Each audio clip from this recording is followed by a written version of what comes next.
करत करत अभ्यास ते जरमत होत सुजान, रसरी आवत जात ते सिल पर परत निशान। आप लोग जानते हैं कि करत करत अभ्यास, अगर आप लोग अभ्यास नहीं कीजिएगा, जो भी छात्र छात्राएं पढ़ाई से जुड़े हुए हैं या पढ़ाई करते हैं, अगर आप लोग अभ्यास नहीं कर रहे हैं, चाहे कितना भी तेज क्यों नहीं विद्यार्थी हो, ठीक ना, वो फ्लॉप साबित हो जाइएगा अगर आप अभ्यास नहीं करते हैं, ठीक ना। कहता है रसरी आवत जाते सिल पर परत निशान। आप लोग रस्सी को देखते हैं, आप लोग कुआं के पास गए होंगे और रस्सी जो जल निकालता है तो वहां पे देखिए रस्सी मतलब रस्सी वही बताया गया है, देखिए कैसे पत्थर को काट देता है, क्या करके, मेहनत करके। अगर रस्सी बार बार जाता है तो पत्थर को भी काट देता है। तो यही बात आप लोग को बताते हैं, ठीक ना, छात्र छात्राओं को, ठीक ना। आप लोग पढ़ाई कीजिए और बार बार एक ही सवाल को बार बार बनाइए, जब तक आपके दिमाग में पूरी तरीका से सेट ना हो जाए सवाल, तब तक उस सवाल को आप लोग बनाते रहिए, ठीक ना। तो चलिए आज जो बताने के लिए जा रहे हैं, जो भी मैट्रिक का तैयारी कर रहे हैं, 2026 में मैट्रिक का एग्जाम देगा देने के लिए, 2 नंबर फिर फिक्स है। ये चैप्टर का नाम है द्विघात समीकरण। देख लीजिए, आप लोग बताइएगा कि ये सवाल पहले से कौन कौन विद्यार्थी जानते थे और नहीं जानते थे, ये कमेंट में आप लोग अपना राय दीजिएगा। तो देखिए यहाँ पे सवाल जो बोल रहा है, क्वेश्चन जो बोल रहा है, मूलों की प्रकृति बताएं और द्विघात समीकरण 3x² - 6x + 5 = 0 हो।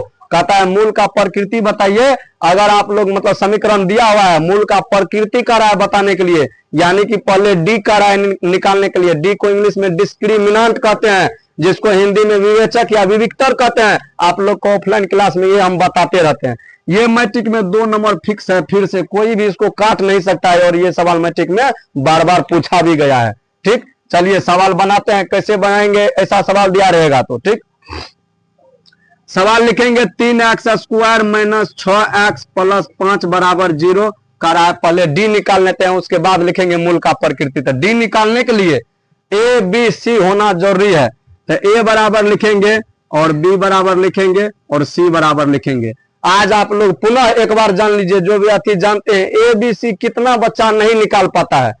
इससे पहले वीडियो में भी हम ए बी सी निकालने के लिए बताए हैं, आज भी बता रहे हैं। बहुत सारे बच्चे हैं जो कि नहीं निकाल पाता है। ए कहते हैं x² के आगे में जो भी वर्ड रहेगा लिखा हुआ उसको ए कहेंगे। देखिए x² के आगे में देखिए यहाँ पे 3 लिखा हुआ है, 3 हुआ ए। और बोलिएगा बी कौन होगा, तो बी होगा x के पीछा में जो भी गुना में रहेगा ना उसको बी कहते हैं। देखो x के पीछा में क्या लिखा हुआ है, 6 है या -6 है। यहाँ पे बोले ना कितना बच्चा है जो कि डायरेक्ट 6 लिख देता है। काहे 6 लिखेंगे, माइनस कहां दे आएंगे, -6 लिखेंगे। सी बराबर क्या लिखेंगे, 5 है तो 5 लिखेंगे, क्योंकि +5 लिखना या 5 लिखना बात तो सेम है ना, इसीलिए प्लस वाला नहीं लिखा, माइनस वाला चिन्ह के साथ लिखते हैं। चलिए अब डी निकालते हैं। डी बराबर आप लोग सूत्र जानते हैं क्या होता है, तो b² - 4ac। आप लोग सूत्र नहीं जानते हैं तो याद कर लीजिए। डी बराबर, अगर इसी को कहेगा विवेचक या विविक्तर निकालने के लिए, समीकरण दिया रहेगा अब पूछेगा विवेचक या विविक्तर निकाल दीजिए। 2 नंबर में ये भी पूछता है तो वहीं पे डी बराबर सिर्फ निकाल दीजिएगा।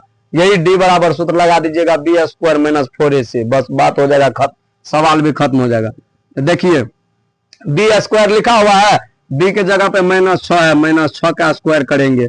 -4ac लिखा हुआ है तो 4 गुना ए का मान है 3, सी का मान है 5, बस हो गया। बोले ना कोई भी तुम लोग गणित बनाएगा ना, जोड़ घटो गुना भाग से आगे कोई भी गणित नहीं है, ठीक ना। अंत में हमको जोड़ घटो गुना भाग करना ही पड़ेगा। देखो यहाँ पे ये क्या हो रहा है, गुना हो रहा है, क्या हो रहा है, कुछ नहीं, गुना हो रहा है, ठीक ना। तो बताओ तुम लोग, यहाँ पे स्क्वायर, बहुत सारे बच्चे यहाँ भी डाउट में रहते हैं कि -6 का स्क्वायर क्या लिखेंगे, -36 लिखेंगे। गलत हो जाएगा। काहे गलत हो जाएगा, तो तुम लोग गुना में जानता है माइनस माइनस प्लस होता है, अब प्लस माइनस माइनस होता है, माइनस प्लस भी माइनस होता है। तो माइनस, अब तुम लोग आज से तुम लोग याद कर लो, जो भी छात्र छात्राएं पढ़ाई कर रहे हैं 10वां वाले, कि -6 का स्क्वायर पूछे या 6 का स्क्वायर पूछे, या -5 का स्क्वायर पूछे कि 5 का स्क्वायर पूछे, ठीक ना, सेम ही बताना है।